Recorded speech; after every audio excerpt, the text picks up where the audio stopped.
ತುಮಕೂರು ಹಾಗೂ ಬಯಲುಸೀಮೆ ಪ್ರದೇಶಗಳಾದ ದೊಡ್ಡಬಳ್ಳಾಪುರ, ಕೋಲಾರ ಭಾಗಗಳಿಗೆ ಎತ್ತಿನಹೊಳೆ ನೀರು ಹರಿಸುವಂತೆ ಆಗ್ರಹಿಸಿ ಇಂದು ತುಮಕೂರಿನಲ್ಲಿ ಕಾಂಗ್ರೆಸ್ ಮುಖಂಡರು ಮುರಳೀಧರ್ ಹಾಲಪ್ಪ ಹಾಗೂ ರೈತರು ನೂರಾರು ಮಂದಿ ಬೀದಿಗಿಳಿದು ಪ್ರತಿಭಟನೆ ನಡೆಸಿದರು. ನಗರದ ಬನಶಂಕರಿ ಬಳಿ ಇರೋ ಎತ್ತಿನಹೊಳೆ ಯೋಜನೆ ವಲಯ ಯೋಜನೆ ಕಚೇರಿ ಬಳಿ ಜಮಾಯಿಸಿದ ಕಾಂಗ್ರೆಸ್ ಮುಖಂಡರು ಹಾಗೂ ರೈತರು ಪ್ರತಿಭಟನೆ ನಡೆಸಿ ಕೂಡಲೇ ನೀರು ಬಿಡುವಂತೆ ಆಗ್ರಹಿಸಿದರು.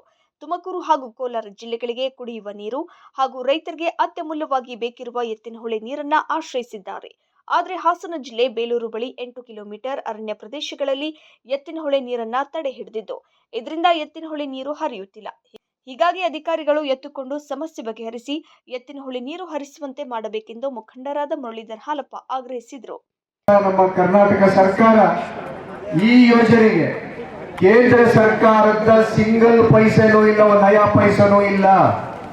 ಹಿಂದೆ ಕೊಟ್ಟಿರ್ತಕ್ಕಂಥ ವಾಗ್ದಾನ ಅಪ್ಪರ್ ಭದ್ರಾ ಪ್ರಾಜೆಕ್ಟ್ಗೆ ಪಾರ್ಲಿಮೆಂಟ್ ಅಲ್ಲೇ ಬಜೆಟ್ ಮಂಡಿಸಬೇಕಾದ್ರೆ ಕೇಂದ್ರ ವಿತ್ತ ಸಚಿವರು ವಾಗ್ದಾನ ಮಾಡಿದ್ರು ಡಾಕ್ಯುಮೆಂಟ್ ಅಲ್ಲಿ 5,300 ಕೋಟಿ ರೂಪಾಯಿನ ಅಪ್ಪರ್ ಭದ್ರಾ ಪ್ರಾಜೆಕ್ಟ್ಗೆ ಮೀಸಲಿಟ್ಟಿದ್ದೀವಿ ಅಂತೇಳಿ.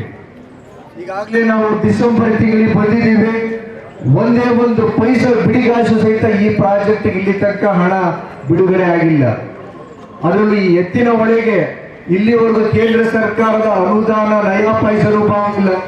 ಸಂಪೂರ್ಣವಾಗಿ ರಾಜ್ಯ ಸರ್ಕಾರದಿಂದ ಆಗಿರ್ತಕ್ಕಂಥ 23,000 ಕೋಟಿ 251 ಕಿಲೋಮೀಟರ್ ವಿಸ್ತಾರವಾಗಿರ್ತಕ್ಕಂಥ ಈ ಕಾಲುವೆಗೆ ಕೊನೆ ಹಂತದಲ್ಲಿ 90% ಈಗ ಕೆಲಸ ಮುಗಿಯುವ ಹಂತದಲ್ಲಿ ಬಂದಾಗ ಈಗ ಕಂಟಕ ತರ್ತಿದ್ದಾರೆ, ವಿಘ್ನ ತರ್ತಿದ್ದಾರೆ.